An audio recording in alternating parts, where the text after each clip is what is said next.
if you're over 65, and you've ever felt like people talk down to you or assume you're confused just because of something you said, you're not alone. In fact, there are 6 completely normal things older women say that make others wrongly assume we're losing it. But today, I'm going to break each one down and show you why these ageist assumptions are not only wrong, they're dangerous. So stick with me till the end, because the last one is the most misunderstood of all. And if you've ever been dismissed unfairly, I want you to drop a comment below and say, I still know who I am. Don't forget to like this video and subscribe if you value your voice, because it matters. 1. I'm not sure what day it is today. Let's start with a phrase that so many older women, and frankly, people of all ages, say without even thinking. I'm not sure what day it is today. Now, when a 30-year-old says this after a long work week, it's almost charming. Oh, I'm so busy, I've lost track of the days. But when a 70-year-old says it, suddenly people stiffen, eyebrows raise. You get that look. You know, the one like they're checking for signs of early dementia. But let's be honest for a moment. When you're retired, not working full-time, or living a life with less rigid structure, the specific day of the week often doesn't matter. You wake up, water the plants, call your daughter, go for a walk, read a little, maybe catch up on a TV show, none of which require knowing whether it's Wednesday or Saturday. The truth is, forgetting what day it is occasionally is not a symptom of cognitive decline. In fact, I'll tell you this as a doctor. I've had patients in their 40s and 50s who run companies, manage families, juggle schedules, and still get the day wrong. Why? Because our minds are overloaded, and when we're mentally present with what's in front of us, we're not always tracking the calendar. But the difference is perception. If you're older, even the smallest memory lapse is treated like a medical crisis. And that's deeply unfair. The danger here is not forgetting the day. It's the way society responds to you when you say it. Because once they decide you're confused, they start talking to you differently, slower, simpler. Sometimes they stop including you altogether. And it's heartbreaking. So the next time you blank on what day it is, don't be embarrassed. It happens to everyone. And if someone tries to make you feel small about it, just smile and say, honey, I've lived through 7 decades. I've earned the right to forget a Wednesday. 2. I used to know her name, but it's just gone. You're at a family gathering. You see a familiar face from church, or maybe a cousin's daughter you haven't seen in years, and suddenly their name slips your mind. You say something innocent like, I used to know her name, but it's just gone. And instantly someone looks at you with concern. Or worse, pity. Let's set the record straight. This isn't confusion. It's not a sign of aging. It's just your brain working like a filing cabinet that's been collecting folders for 70+ years. That's a lot of information to sort through. Names are some of the easiest things to momentarily forget, especially if the person isn't part of your daily life or if you're under a bit of social pressure. That momentary pause where the name's on the tip of your tongue, but just won't come out, it's called a retrieval delay. Not a loss, not a malfunction, just a delay. And do you know what happens most of the time? It comes back later that evening, when you're brushing your teeth or lying in bed.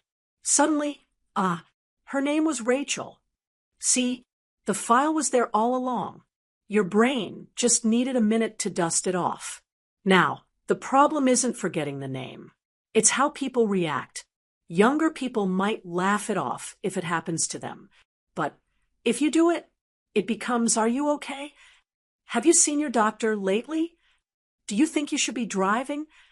As a doctor, I want to be clear. Occasional word-finding difficulties, especially with names, are normal and they happen across all ages. The brain is complex, and memory isn't a straight line. As long as you're not consistently confused about where you are, what's happening, or who close family members are, this is not a cause for alarm. And the truth is, many older adults have sharper memories than the 25-year-olds glued to their phones all day. But once again, the issue isn't your ability. It's society's assumptions. Don't let them rattle your confidence. Forgetting a name doesn't mean you've lost yourself. It just means your brain has more meaningful things to focus on. 3. That's not how I remember it. Now this one stings a little deeper. Because when you say, that's not how I remember it, you're not just speaking from memory, you're speaking from experience. And yet, so often, your perspective is dismissed. Maybe it happens during a family conversation. Your grown children or grandchildren are talking about an event from years ago, and you gently say, that's not quite how I remember it. Suddenly, they give you that look. Or even worse, they say something like, well, your memory isn't what it used to be. And just like that, your voice, your version, is erased. Here's the truth. Your memory is valuable. Not just to you, but to your family. You've lived through decades of history. You remember how things felt, how people acted, what really happened behind the scenes. And yes, memory can be imperfect for everyone, but that doesn't mean yours is any less valid. When someone questions your recollection simply because of your age, what they're really doing is trying to control the narrative. It might be unconscious or it might be intentional. Either way, it's unfair. In medicine, we're trained to take patient histories seriously. And I always tell younger doctors, if an older patient says something feels off or something doesn't match their memory, listen. Don't brush it aside. Don't assume confusion. Assume wisdom. So if you ever find yourself saying, that's not how I remember it, and someone tries to shut you down, don't backpedal. Stand by your memory. You've earned that right, and chances are you're more accurate than they want to admit. For this doesn't feel right, but I can't explain why. This one hits close to home for me as a doctor, because I've seen it go both ways. I've seen patients, especially older women, say, this doesn't feel right, and get ignored. And I've seen others trust that feeling, speak up again, and end up saving their own lives. Let me be clear. You do not need to explain your intuition for it to be valid. Our bodies are incredible. And after decades of living inside yours, you know it better than any chart, app, or even doctor. You know the difference between tired and something's off. You know when your stomach ache is from what you ate and when it's something deeper.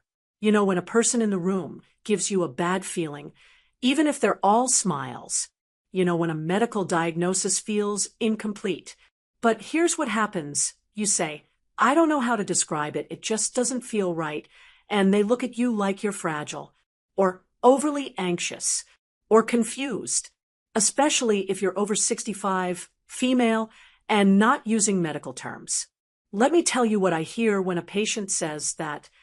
I hear experience. I hear wisdom. I hear a body that's trying to speak. Sadly, not every professional listens. Some doctors dismiss you. Some family members roll their eyes. But I want you to remember, just because you can't explain it in perfect language doesn't mean you're imagining it. Trust your instincts. Push for answers. Ask again. Be firm. Because too many older women are told to be quiet to calm down or to wait and see when their bodies are already screaming for help. Your feelings are not confusion. They are data. Your gut is not a glitch. It is your guardian. So never let anyone make you feel foolish for listening to it. 5. I don't understand why this is happening. This is one of those phrases that should be an invitation to help, not a reason to be judged. Imagine this. You're in a hospital room. A doctor or nurse rushes through an explanation using words you've never heard before. Blood levels, medication interactions, possible side effects, changes in routine. It's all moving fast. You pause, take a breath, and say, I don't understand why this is happening. Instead of compassion, you're met with condescension. Or worse, silence. They might even look at the younger person in the room and start explaining it to them instead of you. It's infuriating. But let's be honest. When did it become a sign of confusion? to ask questions about your own health? When did seeking clarity become a weakness? As a doctor, I actually worry more when patients don't ask questions, when they pretend to understand, when they nod politely and walk out of the room overwhelmed. That's where mistakes happen. That's where fear grows in silence. So when an older woman says, "I don't understand," what she's really saying is, "Help me make sense of this." That's not confusion. That's courage. That's participation. That's someone who still wants to advocate for herself. And let me be even more clear. You have a right to ask as many questions as you want. You have a right to say, "Explain that again." You have a right to stop a conversation and say, "Wait, slow down." Understanding isn't a privilege reserved for the young or tech-savvy. It's a basic human right. And no one should be made to feel stupid, senile, or out of touch for wanting answers. 6, I feel like people treat me differently now. This one is personal, deep, and far too common. I can't tell you how many older women have sat in my office, looked down for a moment, and quietly said something like, "I don't know, I just feel like people don't see me the same way anymore." And when they do, the pain in their voice is unmistakable. It's subtle at first. The waiter who looks past you and asks your adult child what you'd like to order.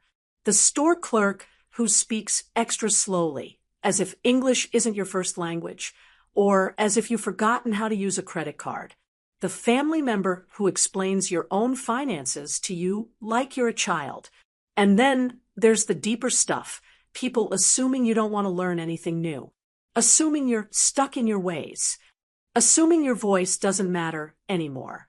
You're seen as sweet or fragile or harmless, but rarely as sharp or capable. Now, when you speak up and say, "I feel like people treat me differently now," you're not being sensitive. You're not imagining things. You're not confused. You're telling the truth. Ageism is real. It's quiet. It's often unintentional, but it's real. And it chips away at your sense of identity if you don't fight back. But here's what I want you to hear. Your value has not diminished. Your opinions still matter. Your voice is still strong. And noticing the shift in how people treat you doesn't mean you're losing your mind. It means you're paying attention. So call it out. Kindly or firmly, your choice, but call it out. And if someone brushes you off, remind them, "I didn't make it this far in life to start being invisible now."